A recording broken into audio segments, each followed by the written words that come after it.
Hello again, my lovelies, and welcome back to my channel. I am recording this yesterday for when this drops, hopefully, and I really hope that the internet will allow me to upload this on time. With that, why don't we go right on with Avatar: The Legends of Percy, Trial by Fire, written by WardofWinters. Chapter 26. We have a heart-to-heart. The war god was waiting for us in the diner parking lot. Along with the taste of blood and knives in my side, there was a new sensation. Burning shadows. Faint, but present. My eyes narrowed. Well, he said. You didn't do half bad. He was smirking at us. I pursed my lips but forced myself to follow my training from Triton. It was an interesting quest. Were our ratings good? I held out his shield. He laughed. Through the roof. He took the shield from me and spun it in the air like pizza dough. It changed forms to a bulletproof vest. He slung it across his back. See that truck over there? He pointed to an 18-wheeler parked across the street from the diner. Studying it, I noticed a faint buzz from it. I was willing to bet that he manipulated the drivers into parking there. That's your right. It'll take you straight to LA. Well, with one quick stop in Vegas. The 18-wheeler, with a sign on the back, I gave a mental thank you to whomever designed the sign in white on black, nice and easy to read. Kindness International, Humane Zoo Transport. Warning, live wild animals. Does it have air conditioning? I muttered. The heat out here was already killing me. That truck was gonna be miserable. Ares snorted. Sorry, cuss, you're out of luck there. He snapped his fingers and the back door of the truck unlatched. I blinked when I suddenly felt a vague, shifting sands drifting across my skin like a faint breeze had stirred them. Here's the supplies I promised you. He slung a blue nylon backpack off his handlebars and tossed it to me. It had a faint electric feel, barely noticeable. I opened it, finding fresh clothes for all of us. Did we really need leather pants, though? $50 in cash, a pouch full of golden drachmas, 2 flashlights, and a lunchbox that felt faintly chilly. I couldn't figure out where the magic in it was otherwise, though. I handed the bag to Grover, who slung it over his shoulder. We appreciate the reward for your quest. You also mentioned knowing something about my mom? I questioned with a dip of my head, my fingers instinctively twisting into the proper motion of fangs before I realized that's an undersea thing. He probably wouldn't know it. Yeah, he said, gaze lingering on my hand. She's not dead. My shoulders slumped, and I looked away towards the diner. I bit back a groan when I saw the waitress who'd served us for dinner dragging a fry cook from the kitchen out to see us. He nodded and snapped a picture on his phone. What, little cousin? You don't seem happy to hear that. I tilted my head back to him. My apologies. I already suspected that she was taken. The gold made me pretty convinced that she wasn't dead. It is nice to have confirmation now. Thank you for confirming it. His eyes gleamed. Well, good for you, cuss, figuring that out all on your own. He swung onto his motorcycle and flashed us a smirk. My eyes narrowed on it. A faint burning shadows feel was still present coming from there. He revved his Harley, then roared off, down Delancey Street. the knives in my side and the burning shadows leaving with him. "Well," Annabeth said, "I guess we should get on the truck." The three of us shared a look, but reluctantly ran across the street and climbed into the back of the big rig, closing the doors behind us. The first thing I noticed was the smell. Like the world's biggest pan of kitty litter, the second thing to hit me was the heat. It felt like I was sitting in a furnace. The first thing I felt was the way the buzzing vanished, though the taste of blood remained, much fainter than before, though. I wrinkled my nose as I looked around the inside. It was pitch black until Grover pulled out 2 flashlights, illuminating the darkness and revealing a very, very sad scene. There was a row of filthy metal cages, and inside them were 3 of the saddest zoo animals I've ever seen. A zebra, a male albino lion, and some kind of antelope. Someone had thrown the lion a sack of turnips, which he obviously wasn't going to eat, and the zebra and antelope had each gotten a styrofoam tray of hamburger meat. The zebra's mane was matted with chewing gum, and the antelope had a dumb silver birthday balloon tied to one of its horns that read, "Over the hill!" The poor lion was apparently too scary for the same treatment, but it was still pacing around on soiled blankets in a space way too small for him, and panting from the stuffy heat of the trailer. He had flies buzzing around his pink eyes, and his ribs were showing through his white fur. My heart ached. These poor animals, especially the lion. It looked like it hadn't had a decent meal in weeks. This is kindness?" Grover snarled. "Humane zoo transport." He looked ready to go right back out to beat up the truckers with his reed pipes, and I would have joined him with my knife. But just then the truck's engine roared to life, making the trailer start shaking. We had to sit down so we didn't fall over as the truck started moving. We huddled in the corner in some mildewed feed sacks and tried to ignore the flies. I pulled out the medkit and pulled the blanket out so we could sit on it. I flicked open my water skin and spread a thin layer over the blanket, activating the woven seagrasses that started rapidly cooling off, giving us a nice chilled seat. Then I dug through the kit to see if there was anything I could use to help the animals.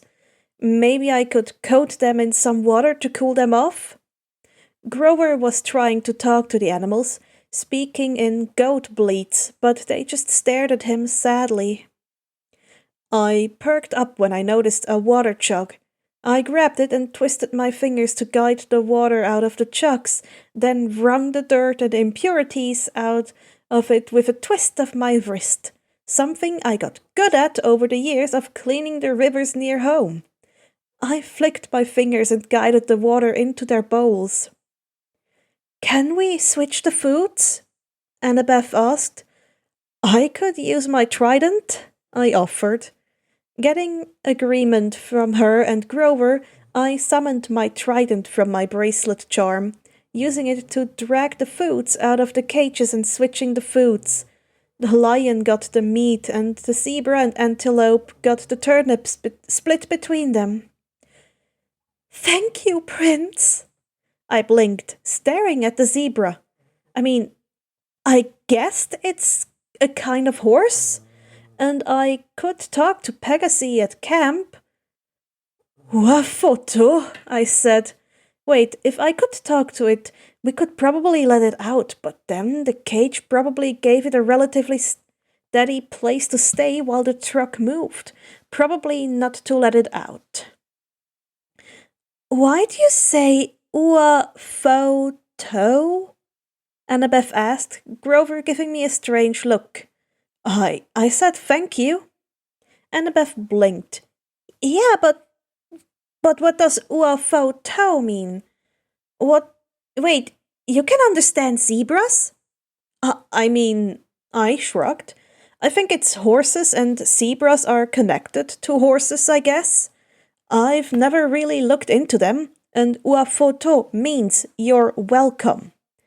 She hummed, giving the zebra a thoughtful look. What language is uafoto? Almaharan, I said as I shoved the medical kit back in my bag.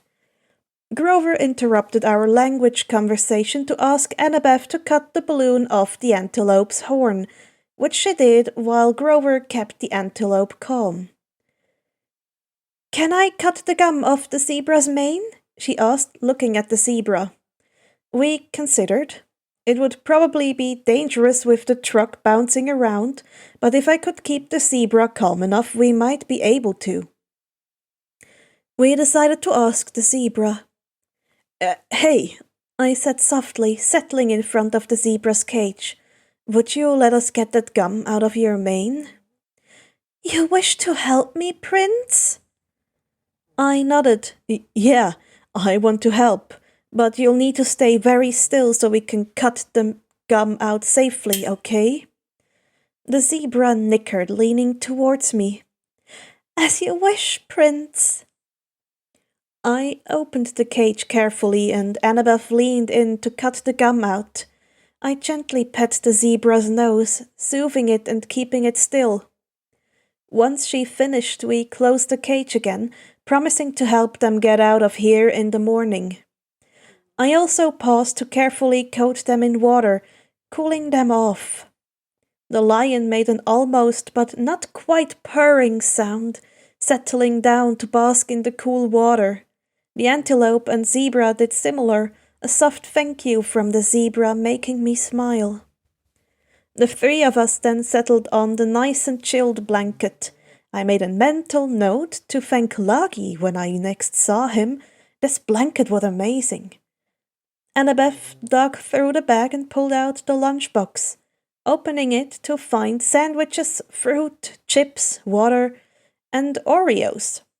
We left the sandwiches, but did all grab some fruit and chips, nibbling half-heartedly while settled on the blankets.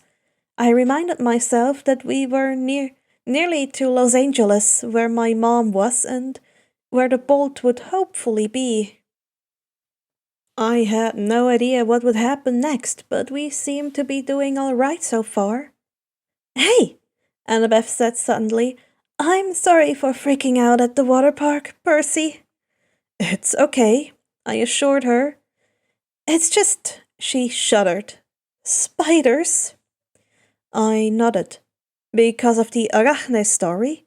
She got turned into a spider because she challenged your mom to a weaving contest. Though the myths vary on who won. She nodded. I mean, technically the myth is Roman, but Agiain's children don't seem to care. They target children of Athena, not all of us, but some of us. They really don't like me. If there's a spider within a mile of me, it'll find me. I hate the creepy little things. Anyways, I owe you. We're a team, remember? I flashed her a smile. We're all in this together. I paused. Have you ever tried talking to the spiders? She gave me a look. I'm just saying, my dad made horses and I can understand them. Technically, your mom made spiders. Percy, I am not talking to the creepy crawly deathbringers. Grover snorted where he lay next to us. Okay, I said, hiding a smile. Annabeth nibbled on an apple slice. In the iris message, did Luke really say nothing? I munched on my chips while I considered how to answer. The conversation with Luke made me feel rather uncomfortable. I didn't like what was insinuated. I really didn't like how he spoke. Luke said you two go way back. He also mentioned something about Grover and an oak tree. It was a bit hard to read their expressions with the flashlights pointing out. Grover let out a mournful bray. I should have told you the truth from the start. His voice trembled. I thought if you knew what a failure I was, you wouldn't want me along. I pursed my lips. You were the satyr who tried to rescue Thalia. It wasn't a question, and he nodded glumly. And the other two half-bloods, those were you and Luke. I looked at Annabeth. Right? She put down her piece of fruit. Like you said, Percy, a half-blood child alone wouldn't have made it far. Athena guided me towards help. Thalia was 12 and Luke 13. Both of them had run away from home too. They took me in, watched out for me, trained me. They were amazing monster fighters, even without training. We traveled from North Virginia without any real plans, fending off monsters for about 3 months before we ran into Grover. I was just supposed to get Thalia to camp, he said, sniffling. Only Thalia. Kieran gave me strict orders. Don't do anything that might slow down the rescue. Ugh. Get her to camp safely, no matter the cost. I couldn't just leave Luke and Annabeth through, though. I thought I could do it. I thought I could lead all 3 of them to safety. He looked away, a miserable expression on his face. It was my fault Thalia died. I messed up. I got scared and took wrong turns. If I hadn't been so afraid, if I'd just been faster and smarter. Stop it! Annabeth snapped. No one blames you. Thalia didn't either. You did everything you could. She sacrificed herself for us, he said in a choked voice. Her death was my fault. The Council of Elder Cloves said so. They don't sound very smart, I said. I mean, you're good, but if that was your first assignment, that wasn't smart to send a satyr on such a dangerous first assignment, and they certainly shouldn't blame you for not leaving 2 kids to die. Percy's right, Annabeth said. I wouldn't be here today if it weren't for you. Grover, neither would Luke. The council is full of old sots that shouldn't have the power they do. Even Mr. D said it wasn't your fault. Didn't he make them suspend judgment? Grover sniffed. Yeah, but still, I've got to be the lamest satyr ever. I found the 2 most powerful half-bloods of the century, and I screwed up getting both of them to camp. You're not lame, Annabeth insisted. You've got more courage than any other satyr I've met. Name one other who would dare to go to the underworld. I bet Percy's really glad you're here right now. She kicked me in the shin. Ow! I muttered. But yeah, it's not luck you found us. You've got a bigger heart, Grover. The biggest of anyone I know. Except maybe Samoa. It's why you're going to be the one who finds Pan. I heard a deep sigh and waited for Grover to reply, but his breathing only got heavier. When the sound turned to snoring, I realized he'd fallen asleep. I snorted. He did that all the time at Yancey. I still don't know how. Me neither, Annabeth said, but that was really nice of you to say. I meant it, I said firmly. You mentioned before on the train that someone you knew had dreams of Hades. She winced. I did? That was Thalia, wasn't it? She looked away. Yeah. We rode in silence for a few miles. I nibbled on my chips, the zebra munched on a termite, and the lion licked the last of the hamburger meat off his lips and looked at me hopefully. I wondered if I could pull the meat off the sandwiches for him. Annabeth was rubbing her necklace as she stared off, looking deep in thought. "That oak tree bead," I said. "Is that from your first year?" She looked as if she hadn't realized what she'd been doing. Yeah, she said. "Every August, the counselors pick the most important event of the summer, and they paint it on that year's beads. I've got Thalia's oak tree, a Greek trireme on fire. It was washed up on the beach that summer, and we had a cool bonfire. A centaur in a prom dress. The party ponies are crazy. A golden sun. The Apollo cabin decided they wanted to learn to make light. Mr. D had to call Apollo to fix it, and then the red tree, the Dryad wanted Connor and Travis dead for messing with her tree like that." I nodded, listening with interest. "And the college ring? It's your father's." "That's none of your—" She stopped herself, looking away. Yeah, it is." "You don't have to tell me," I murmured. "I shouldn't have pried." "No, it's okay." She took a shaky breath. "We talked before. How your mom is nice, but my dad isn't. He sent me the ring 2 years ago. I folded up in a letter. It was his main keepsake from Athena. He wouldn't have managed his doctoral program at Harvard without her." Annabeth fingered the necklace. "Well, he said in the letter, he apologized for being a jerk, said he loved and missed me and wanted me to come back home and live with him." I frowned. "So, he tried to improve." She snorted. "Yeah, supposedly. I believed him, and I tried to go home for the school year. It didn't work. My stepmother didn't change at all. She didn't want her kids in danger living with a freak like me. Monsters attacked, we argued. Monsters attacked, endangering them with my pagan religion.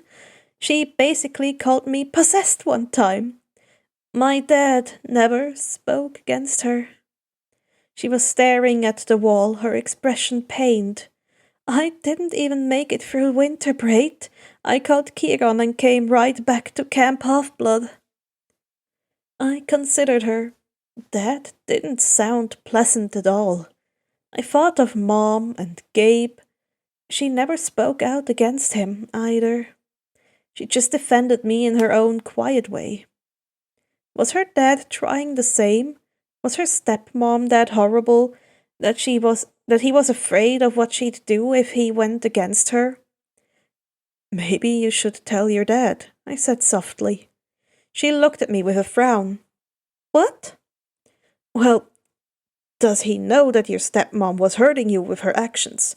Was he there for the fights and stuff?" She pursed her lips. "He couldn't have not known about them." I thought back to my mom again, who I never once told about Gabe hurting me. I still didn't know about all the time I spent in the sea or the friends I've made beyond my vague mentions of them. I'm not so sure. Parents can be kinda dumb." Her lips twitched slightly. I'm not going to hurt myself more," she murmured. "Not for his sake." I nodded. "That's fine. You should take care of yourself first. But maybe you could send a letter. Being in contact with him doesn't mean going to live with him." She studied me quietly for a long moment. "Yeah, I suppose it doesn't." We sat quietly for another few miles. I thought of the war we're trying to prevent, how crazy it seemed that we were going to succeed. We were 12, going on 20-something for Grover, and we were having to stop a war that would destroy the country. What would the other gods do? Would they join in the war? Would it be like the Trojan War, years of war with no clear winner, just ending in a massacre? So, I hesitated. Yeah? If the gods fight, will it end up like the Trojan War again? Have there been major wars between the gods in recent years? She turned to look at me, her lips pursed. Well, there was the war that happened while World War II was going on. It was kind of right alongside it, from what I understand. The actual cause isn't talked about much, but I think it had to do with a Hades kid messing with all the spirits from World War I. She shifted positions, expression tight. The details are murky, but some Poseidon kids got angry about it and some Zeus kids sided with the Poseidon kids. There were a lot more of them back then, you know. I nodded. I'd figured that was the case. Well, the war was bad. Sure, the Mortal War was a big deal and really horrific on its own, but the Godly War going on then too? Well, it was really bad and definitely upped the death toll on both sides. I know that one or two Zeus and Poseidon kids sided with the Hades kid. I think that was the only one of the time, actually. Makes sense. I don't think there are any examples in the myths of Hades having kids. Yeah, actually I can't think of any. Half-Blood's kids of his are recent.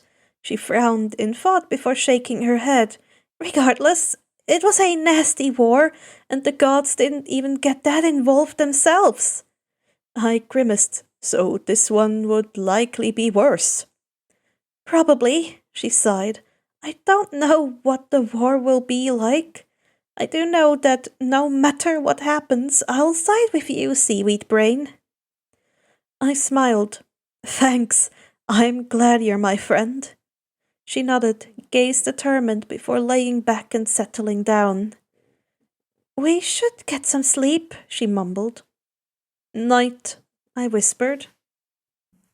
I floated in the air above a tall peak.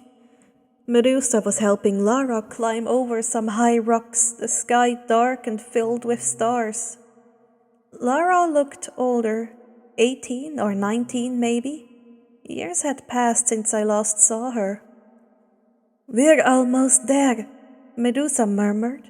She had a parcel tucked under one arm, and she steadied Lara, who had almost stumbled back with the other. The two climbed higher, Medusa helping Lara get over the really steep parts. Finally they reached the top, me alongside them. I gasped. The top was covered in soft flowers, thousands of wildflowers spread out. The sky above, though Lara couldn't see, was filled with millions of stars glittering like jewels. It smells so nice here, Lara murmured, tilting her head up and breathing in. That would be the flowers, red poppy, Capparis spinosa, chrysanthemum, and anchusas. Wow, murmured Lara. She bent down to gently run her fingers over the flowers. They sound beautiful. Not nearly as beautiful as you are, Medusa murmured. Lara blushed. Why have you brought us here? Medusa led her through the flowers, Lara stepping carefully to avoid stepping on the flowers, her brow furrowed as if in concentration. It's been 3 years now. 3 years since you washed up on the beach. I have come to realize. Yes? Lara asked, tilting her head towards Medusa. I care for you greatly. I wish to be able to court you properly. Lara's eyes widened as she opened her mouth, then closed it. There was a long moment where she seemed to register what Medusa said. I felt like I was intruding, like this wasn't for me to see, but I couldn't leave. If you do not wish for it, I understand. I will respect your choice regardless. No, that's not it. It's just, she flushed. I hadn't realized you liked me so much. I also hold great admiration for you. I would be honored. Medusa lit up, a brilliant smile on her face as she swept Lara into a hug. the package held awkwardly in hand. I am very happy. She suddenly stepped back and handed the package out to Lara. My apologies, I meant to gift you this at the start. Lara carefully took the package from her hands, fumbling slightly as she unwrapped it. It revealed a soft fur, fox fur I think, shawl. The kind that looks like a mini cape and goes around your shoulders. It's so soft, she whispered, running her fingers through the fur. Fox fur, Medusa said. I gathered the pelts myself, the softest I could find. I wanted to do this the proper way with the proper gifts. Lara shifted, fumbling with the clasp of the shawl before managing to throw it over her shoulders, fixing the clasp shut. She lunged forward suddenly, wrapping Medusa in a hug. Thank you! The two hugged Medusa's snake hairs, hissing softly as the snakes threaded through Lara's hair, starlight bathing the scene in a gentle light. I smiled, my heart lifting, and he looked so happy. Lara, I love. My dream shifted. I guess I'd gotten used to my dreams, to other places and times, so having a normal nightmare was strange. I was being forced to take a standardized test, but I was wearing a straitjacket. All the other kids were leaving for recess and the teacher kept chiding me. Come on, Percy, you're not stupid, are you? Pick up your pencil. And then I realized something was different. I looked over and saw a girl sitting there, also wearing a straitjacket. She was my age, with unruly black choppy cut hair, dark eyeliner around her electric blue eyes, and freckles across her nose. I knew who she was. Thalia, daughter of Zeus. She struggled against the straitjacket, then glared at me in frustration and snapped, Well, seaweed brain, one of us has to get out of here. She was right. I needed to get out of here. I wanted to find out who the Titan is. I needed to go back to the cavern. The straitjacket melted off and I fell through the classroom floor. The teacher's voice changed to a smoother, deeper tone and echoed from the depths of a great chasm. And familiar sensation of shifting sands curled over me. And the exchange went well. Things are going exactly as they should. I will have what I need soon. I was back at the dark cavern the first time I'd been able to purposefully guide my dreams. I wonder if I can do that again. And he has no suspicions, my lord. A voice I knew, though I couldn't place it. I frowned, trying to identify it. The only sensation was the shifting sands. I couldn't sense anything else. He will aid us. I have spoken to him as well. He has no suspicions towards the thief, and while his loyalties are strong, I am able to work with them rather than against them. I could have brought you what you stole directly. You, Mr. Pitvoice said with slight scorn in his voice, you have made your limits clear. Your attempt was a failure. Though you managed to steal the items, you failed to deliver them like was needed, and would have failed entirely if not for my intervention. But my lord! Be at peace, clever little thief. The 6 months delay is not as disastrous as it could have been. My traitorous son's anger has only grown, and Poseidon has become desperate enough to throw his son into his brother's path. While the expense of my power is displeasing, I will regain strength quickly once the items are in my hands. You need not worry. Soon you will have all I have promised. He broke off. I see we have a little listener. I stiffened and when I felt his focus shift to me. "Hello, little half-blood. It has been some time since you have visited me." "You summoned him, my lord?" "No, the little half-blood brought himself hither." "It's Percy," I corrected, again. "Of course, little Percy. But that's impossible." "Perhaps for you, but this child of the sea is rather powerful," the Titan said. "Were you talking about me? It's not very nice to talk about people behind their backs, Mr. Pitvoice." I felt a faint prickling on my fingertips. "Oh, is that the sea kid again? I love that kid." "My lord?" The voice I sorta recognized questioned. "Go and rest. Your sleep will be free of dreams." The other was suddenly gone, leaving me and Mr. Pitvoice and his friends alone. "Ha! You just kicked him out!" The gold-eyed Pitvoice ignored his laughing friend. "And how goes your journey to the west, little Percy?" "It's not little Percy, it's just Percy," I insisted, "and it's going fine. Did you do something?" My eyes narrowed as I glared at the pit. "Who's that one?"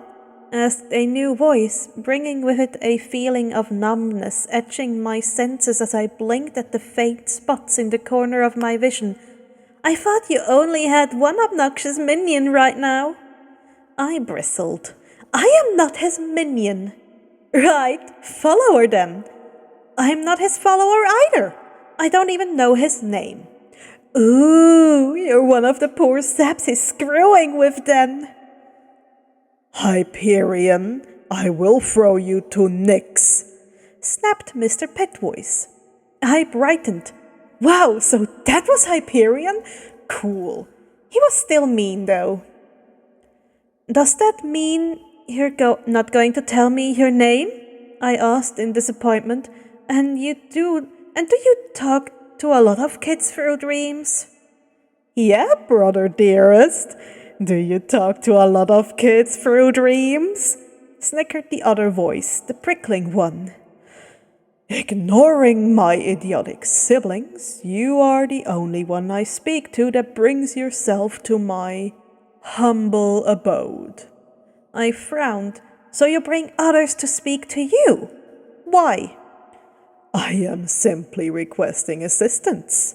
The voice spoke smoothly. "In exchange, I offer aid to them, as I am doing with you. Bring me the bolt, and I ensure you your mother gets returned to you safely." "I still don't have the bolt," I pointed out, "and I really can't let a war happen. I'm one of the sea princes, and I have a duty to the people that live in it. I can't let a war happen." "He sounds like Okeanos," muttered Hyperion. "Hush," chided Mr. Pitvoice. "An admirable goal, little Percy.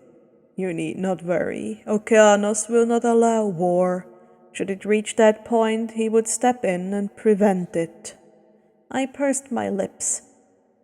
"I still have to stop it from reaching that point. Sorry, I don't think I can help you." The voice hummed. "I'm sure a compromise can be found in time." "But we don't have time. The summer solstice is only like 6 days away now." The voice chuckled. "I have all the time in the world. You need not worry, little Percy. You wish to protect the sea. I understand. But you must see what you are doing in aiding the gods. These are the gods you would protect." I opened my mouth to question him, to ask what he meant, but I was falling suddenly, my vision black. 3 Tons point of view. I hummed as I finished the responses to the generals. Once this was done, I had a more personal letter to write. Mevu might not be letting me leave, and I might not be able to assign the quest I wanted to without meeting with the quest-goers in person, but there was still one thing I could do. One particular deity owed me a favor. It was time to cash in on that favor. Medusa and Lara. And that's it for today. Thank you very much for listening through all the way here. If you enjoyed it, why not consider liking and subscribing, while also going down into the description and clicking the link that leads to either the original AO3 fic from Ward of Winter or their Tumblr or their Discord. With that, why don't we go and translate the Halmaheran and get to the terminologies. For Halmaheran we have Ua Foto, meaning you're welcome, and Mefu for mom. Terminology-wise we have Chiron, meaning which is the phonetic spelling of Chiron or Chiron, and Centaur, the phonetic spelling of centaur. All the flowers that were mentioned in the Medusa and Lara scene are native to the Grecian areas.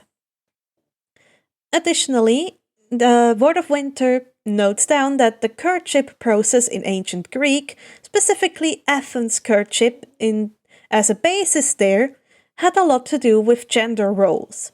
Medusa here is fulfilling the role of the male suitor to start off. The first step would be permission from the father, but that wasn't really possible in this situation. The next step is gifts. A proper opening courtship gift would be a pelt, and was for about a century. Jewelry and clothes would not be appropriate gifts until marriage, except gold, though, that had a lot of different connotations. Gifting the spoils of a conquest or a horse would basically be a marriage proposal. To toss her an apple thing was as well, which some of you may know from fandom jokes, but not for the upper class. Additionally, the Arachne story is originally Roman and written by Ovid. He uses Athena as the name, but it was not made by Greek writers and thus is not Greek. The story was heavily influenced by Roman customs and beliefs, not the Greek ones. Ward of Winters included it for Annabeth because they only realized after making her backstory, and that's too big of an edit to make, but they have edited in some of the works with new plans involving it. With that, I hope you hydrated properly, and because we know most of you and me included here, we're not essentially the straightest of people. Hydrate or die straight, or I will mention to our dearest rat overlord that you have been avoiding drinking. And with that, take care and I'll see you next time, my lovelies. Bye-bye.